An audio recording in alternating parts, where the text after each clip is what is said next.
Hello. Am I audible at the back? There are not that many people right now in the hall. I usually start the session with how's the Josh, but I'm not going to ask it today. How's the Josh anyway? Hi. It's a better response than when sometimes the hall is full as well, right? So good. Good that you are listening, you are hearing. We have got four founders, and a nice topic for you. So hopefully you'll enjoy it. I met them today for the first time, all four of them actually. So last half an hour we had some good discussion. I really liked it. I'm sure next half an hour, 40 minutes, what we are going to discuss will be useful for you as well. What I would do is, a quick round of introduction, 30 seconds, 1 minute, so that we can introduce ourselves. And, the audience also knows the company and what we do. So my name is Ashish Dhir. I work as a senior director with One Lattice. It's a market research and a consulting firm. Hi, I'm Supriya Malik, founder Indulgeo Essentials. Indulgeo Essentials was founded back in 2017, and we're touching 8 years now. It's been a great journey. We're a non-funded brand, and currently, keeping my hands off funding. And it's been a wonderful journey, considering we are right now excelling in skincare. We also have hair care as one of our forte. And we believe in creating products concern specific. And all our products have been founded for a reason. So it's not just getting a product just to have it there, but because my customer needs that. So thank you. Himanshu. Hi, I'm Himanshu Adlakha, co-founder for Winston. Me and my wife founded this brand, Winston Electronics, and we are into personal care appliances for the men and women category, where we promote all the grooming, hairstyling, a lot of categories where you can do have a DIY, that do it yourself, and we promote it in a way that we reduce your visits to the salons. So there is no dependency. You can have the entire grooming things at your home. So that's what we promote. Yep. Hi everyone, I'm Aditya. I'm one of the co-founders of Wellversed. So we are a house of brands of sports nutrition. Some of our brands are Wellcore, Creatine, UFit, Omega. We are an 8-year-old company. So yeah, that's more or less what I do. Hi everyone, I'm Aakriti. I'm the co-founder of House of Chikankari. We founded the brand in 2020, my mother and I, and we're primarily a premium ethnic wear brand, artisan-led. We started with Chikankari, an art form that comes from Lucknow, but the brand is now venturing into other art forms as well. And yeah, that's a little brief about us. Thank you. So we have a kind of a gender-neutral, panel, 2 ladies and 2 gents. Couple of them have appeared on Shark Tank as well. So, and we have different categories, BPC, appliances, sports nutrition, and apparel fashion as a category as well. So it's a good mix. So I'll start with you, Supriya. D2C brands are the flavor these days. Yesterday we got Swiggy's IPO. So you're still, still not funded. But this is the year of funding and IPOs as well. So I'm sure in the coming time when you grow, you might require that funding as well. So how do you see what has been your journey in last 7-8 years, that you started, especially as a D2C brand, and you've also seen COVID as one of the major landmark which came in between, which impacted all kind of businesses. So how has the journey has been, and how have you encountered this growth, and how have you taken on the legacy brands which are there in BPC? And it's one of the hot categories right now. All the big business groups in India, are investing into BPC, but still, I personally feel it's still low penetration as a category. A lot of men's grooming is still very early stages. So it's a big market, big pie. But how has been your journey? So back in 2017, when I started the brand, it was not a planned move to launch a brand. It was a general post on a mom's group, Gurgaon moms group, saying, my mom make these homemade face oils. If anyone's interested, I would be happy to offer. And that inspiration came from my daughter. My daughter, when she was 3, she was diagnosed with glucose intolerance and she had rashes all over. She was given a high dose of hydroquinone, which my mom denied that, no, she's not going to use it. Because she's the little girl, she's going to run around, she'll be out in the sun, and using this is not safe for her. So she created a body oil for her, and when that worked for her, I told my mom that, Mama, this needs to go out. Though she was very scared that, Supriya, if there'll be negative feedback, I can't take it, because I mean, it was a hobby, and she's been learning Ayurveda and making formulations for herself since now, I think 2002 or 2003. So it was never a business, and so my only reply to her was, this is not Rajma Chawal that everyone will like. So you'll have to, if there will be a negative feedback, you'll have to take that, but you have to look towards the positives that will be coming. And within a time span of, 1.5 months, initially we were giving products to people who wanted to actually use it as per what they wanted. And then we were able to see and standardize 5 products and 5 formulations, that this is the concern that people are coming up with. One was acne, one was under eye problem, one was pigmentation, and one was overall, one product which does all. So, and 1 hair fall. So we came out with 4 face oils and 1 hair vitalizer. And that's how we started the journey. And people came back to us saying that, please start taking money, we want this again. And then we started with a handful bottle and Vista print labels and hand tags. And that's how it started. So there was no plan to launch a brand. Indulgeo is a sheer coincidence to us. And but then there's been no looking back.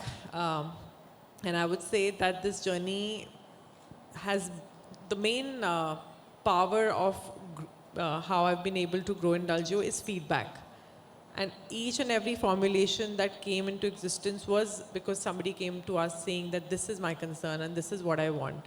So that is the power of D2C, that you are talking directly to your customer, you know your customer, you know what your customer wants, and that will only bring innovation to the table. And I think that's been the biggest victory. And knowing your customer, how they're coming to your website, what is their age group, what is their concern, and then tapping them and understanding them and selling them the right product. Before, the marketing used to be sell everything what you have, overselling. But what I have learned is selling what's right for your customer. So, if you talk to my customer team, they're trained that if somebody comes to them for a consultation and say that I have 5 products in my cart, we do tell them, no, you don't need this. This is what you need. So we normally bring their cart to 1 or 2 products and as needed, and then buy the next product when needed. So personalization. Personalization and knowing what you want, when to use, how to use, connecting to the customer has been my victory. And I think all the D2C brands right now are just looking towards that, how to sell the right product to the right customer. That's been the main agenda for all the D2C brand. That personalization has been the victory for all of us. And I would say that all the legend brands are seeing that part in these homegrowns and new age brands. And that is why these investments are pouring in. Like if you see Unilever, I think it's a 1929 old company, but back in 2002, they planned to launch Unilever Venture. And what was the need? Because they wanted to invest in companies which are purely customer-centric. And they know how to deal with their customers, and they know how to sell the right product to the customers. And if you see today, they're investing in, worldwide, they're investing in brands like True Botanicals, which has a very small range of products, but very efficient, very effective. It's an international brand. Then Indie Wild, if you see, they invested in that. Minimalist, Wishcare. So, and the best part is these funding companies are giving free hand to these, D2C brands, and they're letting them be the way they are. They don't want to turn them into giants and just make money and not know their customers.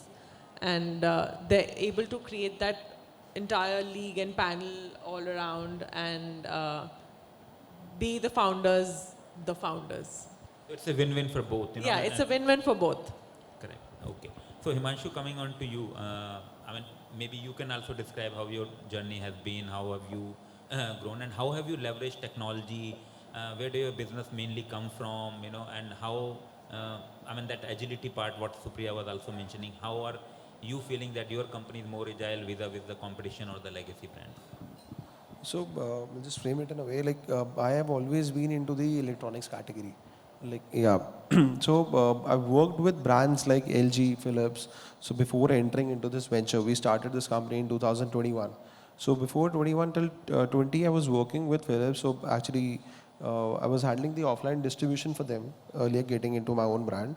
So I left that offline distribution, that entire business, and started working with Philips for 2 years. Good 2 years, I was working with them, and I was like primarily seeing like how are these brands working and being the number one brand in India, right? Still, they are not able to reach to a level. The category was growing at another level, and the turnovers of the company was not matching that. So there was a need of a Gen Z brand, or I would say a new age brand in the market, which they were not able to connect with the people that what actually the people are requiring right now, right? Because they have a global standard. It's not only that they have to launch it for just for India. It's the product launching is across the world. So I started working them and understood the gaps where which led us to start our own brand in 21, where we interacted with the people and understood like what exactly the problem was, like what today's generation was asking. Right. So this DIY category in India it's increasing at a very phenomenal rate. Right, where people have their busy schedules right now. We started with the women category where we're seeing that earlier people used to love to go to a salon every like once in a week, right? And but now if you see in the like tier 1 cities, whenever you go out to a salon, you end up paying a bomb. Like, you go out for one service, then a second and a third. Like you have a leisure time. But being in this scenario where the service people are there, they don't have a lot of time to go out salon. Right, but they need that services. So we introduced a very like a new product, which was a face trimmer, which a battery enabled, that gave you the same result which you were getting actually going to a salon, right? And it was just a quick fix. And we gave that product at a price range where people are also able to accept it, right? And we started giving the doorstep warranties where you don't have to go out to any service center if there is any problem for the product. We just straight away replace it to the consumer. So when we launched it, a sample we did in the COVID times, which actually was an opportunity for us where we started interacting with people. People loved the product, and then eventually in 2021 we got that confidence. Yeah, this is the market requirement, and these are the products that we have to launch. And very recently we were discussing that we entered into the men's category 6 months back. Again, this was again a surprising factor for us when we were talking to the consumers. So what we do is, like me and my wife both, like we have decided a day in a month where we randomly call 25 to 50 consumers to understand like how is the product and what is the requirement. And then how we understood, like there's one product called a callus remover that we have launched, and which is a pedicure at home. Again, a product. Our products are specifically where we promote the DIY category and reduces your visits to the salon. So we saw that there was no men category in our brand, but with the callus remover, we saw like men were actually buying that product, which was the ratio was even more than the women. So men are also really concerned about their personal hygiene, personal grooming, and especially this pedicure. So this product, we saw that actually 68% of the men's were there on our website who was buying this product, having no men's category.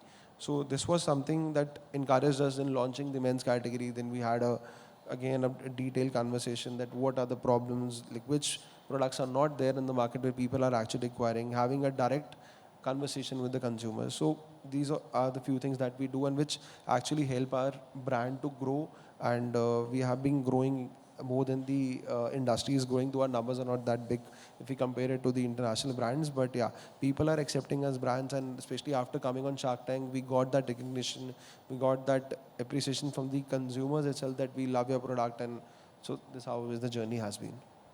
Thank you.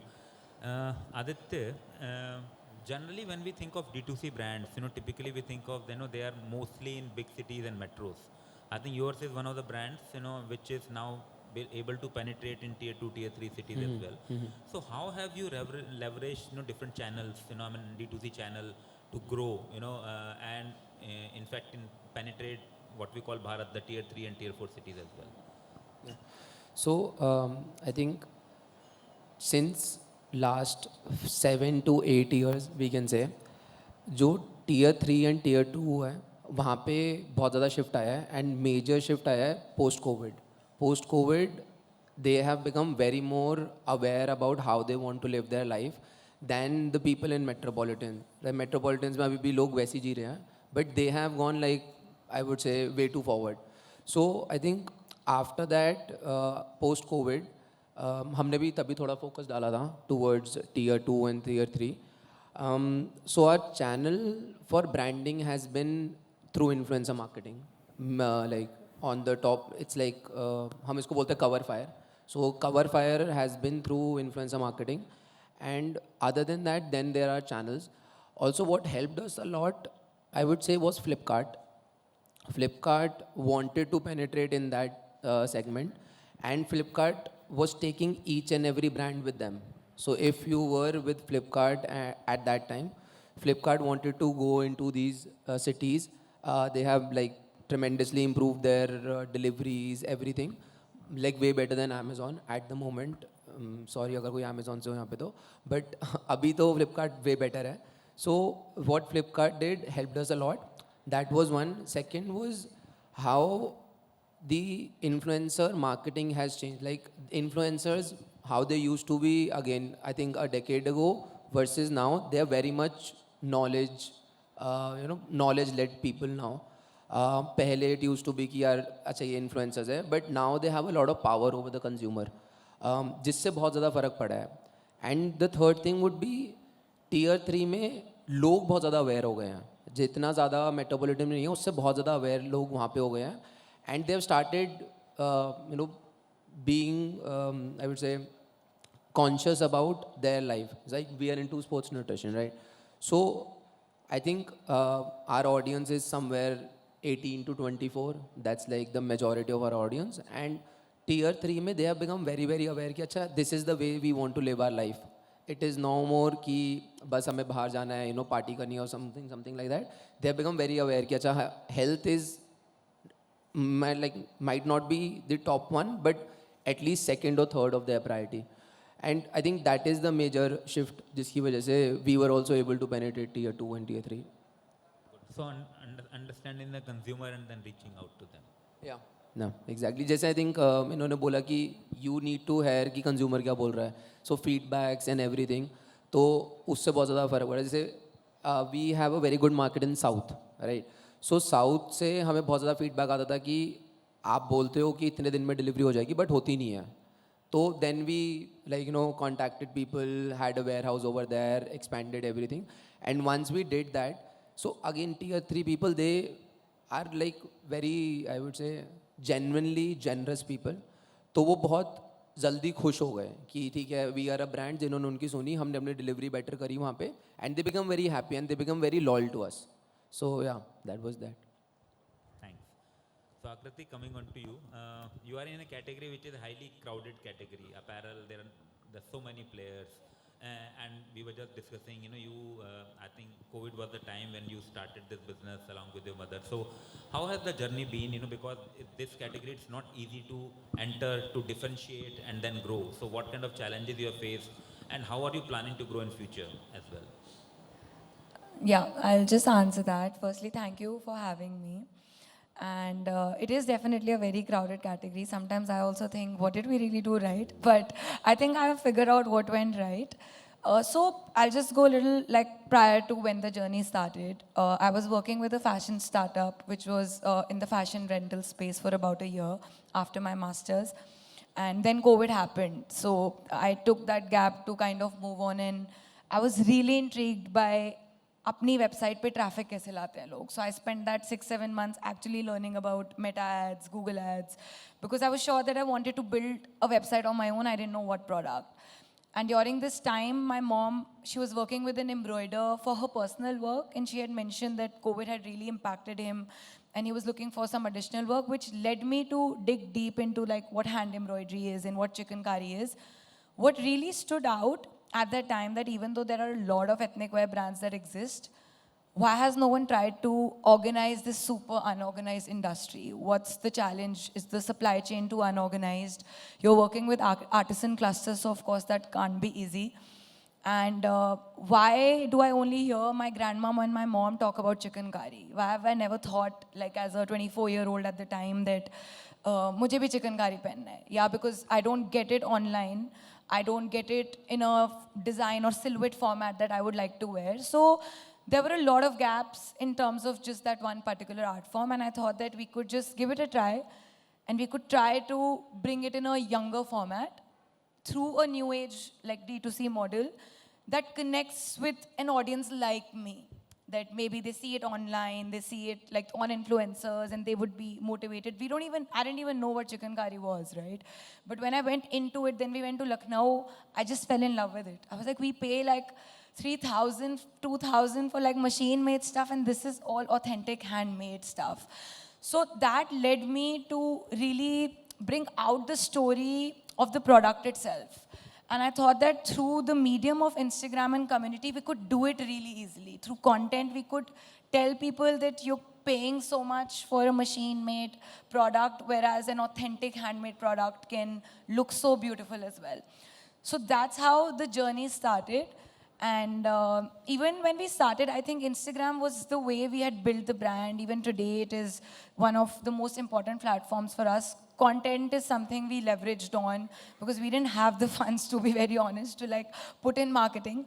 Performance marketing came for us almost a year and a half later. So the first 1 year went into building that community really strong on Instagram. And then when we moved to having a website a year later, we saw the jump in our sales overnight because we had built that loyalty first. And then we started spending the money. So we really didn't spend any money till we were sure that from now we're like, going to double down on like the community that we've built. So that really worked for us early on. And I think even today, that is exactly what we do. Of course, the strategies around influencers keep changing. I think now it's a lot more UGC-led, a lot more of your own customers coming in, a lot of content that we also post or videos that we get are from our customers themselves. Like early on, we had to collaborate with a lot of micro-influencers to sort of build that trust. But I think the primary premise of the primary thing of content being the core and community being the core stays the same. And just to share with you, ladies and gentlemen, almost 80 to 85% of the sale comes from their own website and without marketplaces. Very few brands, it's not an easy task to achieve. So I've heard from all four of you, I think one common theme was consumer feedback, speaking to consumers, insights, I think all four of you talked about. Agility, we talked about. Community building, I think, has come up. We have 20 odd minutes. I have a few more questions, but I would still encourage if audience can ask questions, utilize their knowledge, ask very specific things which can help you. If you are not able to, then I'll ask them more questions. So please feel free to ask. I would want it to be more interactive. Yes, please. Can we have the mic at the back? No, I'll come.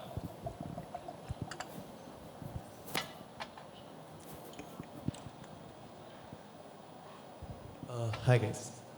First of all, congratulations, like 80 to 90% sales from your own website. That's really great. So one thing is for the panel, like I wanted to understand the same thing, like what are the different categorization of sales for different channels? And as you mentioned, like for you, as you bring out faster delivery for tier 3 cities, so how has it helped, if you can elaborate a little bit, and has it helped all other brands in the panel as well? Bringing out a faster delivery for their customers. Anyone? Okay, sorry. Yeah, so our, I think, split is very, I would say, it's like 1/4, like we have like 4 channels, 4 major channels, and it's almost equally spread across all the channels. right? So we have Amazon, Flipkart, our own website, and offline also. We're there now. So yeah, it's almost like equal across all the channels. And so the delivery part, what helped the most was, so I think how we did was that we could see that there were clusters being built where consumer had a lot of demand for our product, right? So we started, like every startup, you have speed, but then also you have, you have to do everything slow and steady, but also with speed. So we started for one of our product and we saw a good growth over there from that specific cluster happening. So we picked up like some clusters. We did it for one product. We saw, okay, that's a very good return that we are getting over investment. And then we replicated it. So like the basic strategy was ki see kahan se sale aa rahi hai, and wahan ke liye if you can find a partner and then make it happen. Does that answer? Any more questions?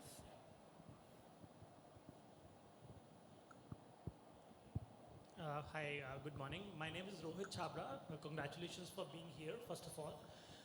So my question to the panel is that while it is a very crowded market for all of the brands you guys represent today, do you think in this era, Gen AI could be a solution to addressing your consumers' needs? And if at all it is, are you guys taking some steps to kind of incorporate Gen AI or let's say a GPT or these kind of solutions in your marketing regime to kind of taking you to the next level of the KPIs or to the growth?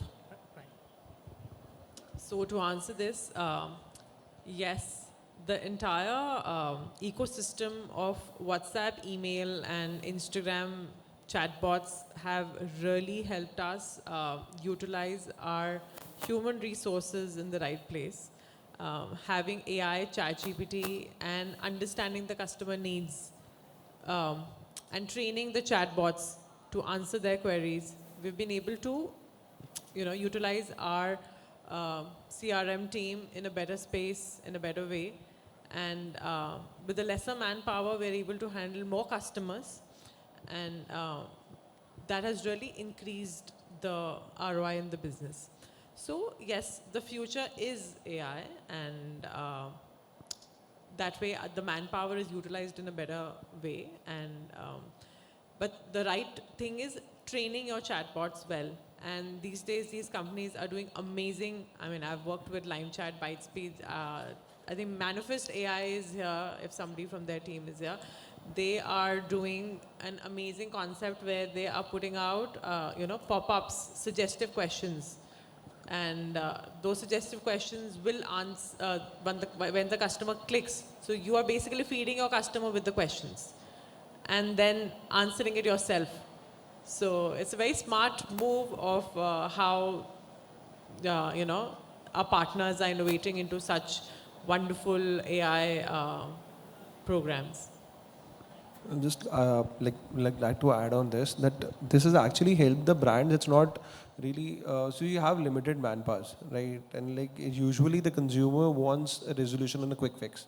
Like if someone is not able to get a delivery or probably they have any concern. So she rightly said that you have to train your bot, right? And if they're able to deliver the resolution there itself, the consumer starts getting a trust on your brands also, right? So probably if you have 10 people on your back end who are replying to the consumers, they're solving the queries, but there are bandwidth issues every time, right? But if you have a chatbot who can resolve it at that given point of time, it will reduce your stress, it will reduce your consumer stress. So actually this is a fair need that even I was with Big Manifest, we have been working with them from past 2 years. And these guys have done a phenomenal job. So everything, they've given a solution, a WhatsApp solution or an email, ticketing on Facebook, on Instagram, probably every channel they have a resolution.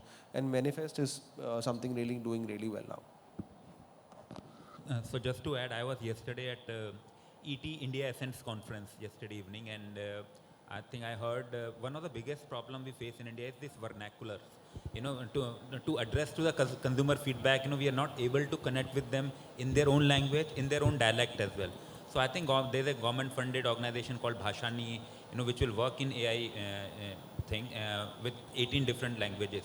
All the constitutional language, 22 odd languages which are there in the constitution, they're going to come up with. So I think it was a very futuristic kind of scenario, but it has to play a major role, but it will only assist, the way business is done.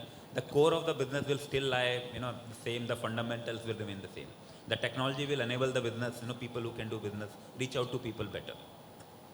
I'd just like to add one thing with regards to the clothing industry as well. We've seen a lot of these tools come up where like shoots are being done through AI. We've tried a couple. I don't think it's 100% there yet, but I think with new iterations coming in, I'm sure like this is something that we'll be able to do. So there's like lakhs of money being saved for brands like us. We have so many SKUs to shoot every month. And then in terms of content and our marketing team, everyone needs to be well versed with ChatGPT and Canva. Like that's a requirement on the CV for us now. Like you need to be able to give better prompts to ChatGPT. Like my team's written like 6 scripts yesterday for like reels in like 15 minutes. I don't think that was possible. They would have taken a whole day to ideate. So, but I think prompt giving is also a skill, right? I don't think you can do it without human intervention. You need to understand what prompt to give and you need to train your ChatGPT accordingly. I think my ChatGPT is too trained. They know everything about House of Chikankari, our mission, our vision. But it takes time to train that AI as well and then get the desired results. But it's definitely a more time-efficient solution for the internal working of an organization as well. Yeah, we have. So, hi guys, good afternoon. I just have a follow-up question to that. We spoke about using generative AI for the support use cases, and as Aakriti mentioned about content creation and reel. How about using Gen AI for product discovery, for recommendation basis the user intent? Sorry, basis the user intent that they share while they are interacting with your AI agents. So, what's your take on that using AI for product discovery per se? I think it's just a matter of time. AI is going to be a part of every little decision, right, that we take or the customer takes. It's just like where I was coming from were more examples that we've experienced till now. But I'm pretty sure as we proceed in the journey, AI, we've used image search where the customer is searching an image, like uploading an image on the website as well. And we're collecting that data to give recommendations very briefly for a very brief period as well. But like we've been seeing all these tools come up for websites like us, even in other industries. So I'm pretty sure it's a matter of time that it will happen. The image search really helped us understand what are the colors or the silhouettes that people are searching. And then even before we could reach out manually, AI had already like sent them, say, personalized emails from basis like their, research on our website or the products that we had. So it's just a matter of time. But other industries, I'm sure they'll have more inputs to add. So there are already things that it's more problem-centric. Right? People can address their problems. There are already questions set up. Like if you have any specific problem, like it can be related to your skin, it can be related to your hair. So like there are already set of questions there in the chatbots right now. Or again, you can train them, you can have your own questions. So this is again where people will get a resolution in lesser time. Like if they have their problem specific over there. So if you want a product which is related to your, like probably you want a product which is related to your skin, but you have this problem. So you can specify it over there and the ChatGPT or any bot will reply you that this is a kind of a product that you should use and you have it in a cart. This is something that you should not use. Yeah, I also think what AI is also doing is that it's making easier for the consumer to take a decision on like when you are versus your competitors. So like one of our consumer messaged this to us on Instagram that he searched that which is the best creatine in India, right? And we and our competitor had a 0.2 stars difference on Amazon. ठीक है, just 0.2 stars का था. But AI ने बोला कि देखो 0.2 star इनका ज़्यादा ये बढ़िया. And he's like a loyal consumer. He's like 1 साल से consumer है. So उन्होंने हमें ये image भेजी. So I think things like this will help a lot in product discovery. तो I think हाँ ऐसा ज़्यादा होगा. Like I think search engine की तरह ही होगा आगे जाके तो it's just like what the AI is taking, you have to be very mindful of that now. So if I talk about, like you mentioned, follow-ups. Yeah, so with follow-ups, I think AI has made life easy for us. without human intervention, we are able to reach out to our customer and sell them in a better way. To give you a small example, we have a product called retinol. It's a vitamin A, and we were struggling to tell our customers how to use it, and when to start, increasing the usage of it. So with AI and chatbot, we were able to build a wonderful journey where we started telling our customer that, okay, today you bought it. So we told them pick a day, that these 2 days of the week you'll use it. And they, selected, okay, these 2 days. So we were sending reminders, okay, tonight it's time for you to use your retinol. And, a human can't do that, that in the middle of their work, they will follow the customer. And, after 2 weeks, we increased that to 3 days a week and then 4 days a week. And that personalization and, attention to customer needs and how they are supposed to use the product and gradually grow the usage of the product, that really helped us build that product very strongly. It's one of our top sellers. And just because of that journey, we also know that when that bottle will finish. How many pumps on an average a customer is using. And we used to get back to them, okay, it's time for you to refill it now. And so it's just not, the journey doesn't, the AI is not just helping us with purchase and discovery, but how to retain that customer, how to make sure that the customer continue to use our product, and how to tell them that, this is how you'll get the desired result that we're looking for. And it's, fashion is still, when you look at it, you like it and you buy it. Beauty also, makeup is what I would say, that you look at the color, the finish, and you buy it. It's very difficult to sell skincare and healthcare until unless people, they want to see results. And if, you just sell it and let them be and decide they want to buy it again or not, then you will not retain that customer. Until unless you make sure that your customer is using it, is coming back to you with the result. So yes, AI has been a savior in this department too. Yeah, the gentleman at the back. Thank you so much, guys. Okay. So we have got more people in the hall now than when we started. So we are doing something good. Now you can ask. Hi. Now you can ask how's the Josh. So it was a beautiful interaction going on, and I myself am a sports consumer, sports nutrition consumer. So my question goes specifically to Mr. Aditya from Wellversed. So the problems that we have been facing, a lot of fake products going on in the market, in the protein supplement space and other supplement space, right? I know. And a lot of brands are coming up with these kind of supplements. So as a consumer, when I want to buy, what are the key things that I have to be sure about when I buy a particular supplement? Also, how you ensure, see, my question goes to you, but any of the panelists can answer. How do you ensure traceability across the supply chain from your starting point till the end point? How do you ensure that? Are you using any technologies to ensure the traceability? For example, nowadays there's blockchain. You would be knowing about it. Like we can scan QR code and we can see how we can trace product from end point to the starting point, right? So any kind of those things that you're using, that's my first question. Second, there has been a lot of negative news going around in the media. Also the recent news about the protein supplements being fake. And Sorry, can you be a bit brief? I think we are yeah, short my of question time. is done. I just wanted to get an answer on these points. Yeah, thanks. Sure. So first I'll answer from consumer side.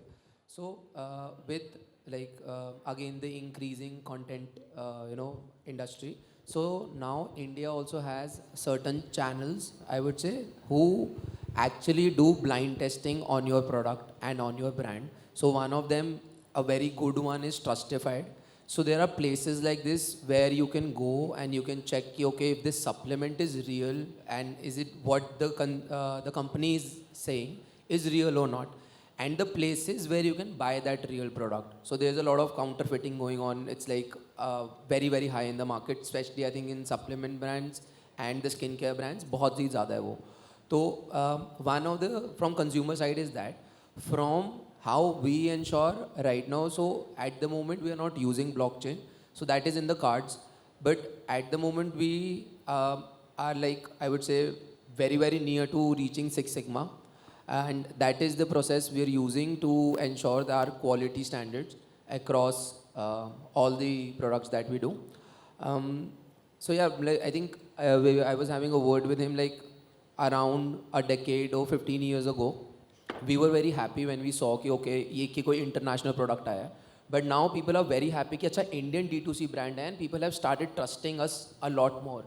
And I think it is the companies which are doing good work, and then there are channels like Trustified and all the other checking channels which are doing work and bringing us trust from the consumer. Thank you, Himanshu. So one quick last question, we are short of time, to all of you. One quick advice you would want to give, maybe in a single word or a single sentence, to the budding entrepreneurs sitting here who want to start their own business, have been thinking about it or recently started. So quick one, maybe Aakriti, starting from you. I think just own your content. Like, that's been my journey, and that's continuously something that we are aiming to build. We're now really focusing on building a really strong content team in-house as well. And I think to be successful, especially from a website perspective, owning your content, controlling that narrative even stronger through your own in-house team is what matters, at least the first initial few years. Content, okay. I think create value for the consumer and for the company people. Generally, everybody says कि consumer के लिए सोचो, but as a founder, if you go, तो आपकी एक बहुत ज़्यादा बड़ी प्रायोरिटी ये भी है कि आप अपनी कंपनी के लोगों के बारे में सोचो. It's like a big company D2C है तो operations heavy होंगे, operations heavy है तो team बड़ी होगी, right? तो create value inside out. Company के लोगों के लिए भी उतनी वैल्यू जनरेट करनी है हर एक टाइम पे जितना आप कंज्यूमर के लिए कर सकते हो. So customer is, so a lot of time we hear customer is the boss, but you can only serve the customer through your employees. A founder cannot serve all the customer themselves. So if you're not caring for your employees, customer will not remain the boss. I think that's what he means. I will speak on the customer side now. So like before, I would suggest everyone that before entering into any category or before launching anywhere, it's better to understand it from the consumer that right now what is happening, people are creating a problem to solve it. Rather, it should be, you should understand the problem and then try to solve it. So drawing consumer, knowing the consumer insights in detail so that you can solve that problem. What the consumer really wants. Again, I would give the same advice that know what your customer wants and just don't have or launch a product for the sake of launching it. Until unless you don't know what your product is going to do to your customers, you will not know how to sell it well. So knowing your product well, number one, and knowing what your customer needs. These are the two points that I follow. Thank you. You have been wonderful panelists. Thank you very much, ladies and gentlemen. A big round of applause for everybody. You have been a wonderful audience as well. Very participative. Thank you very much.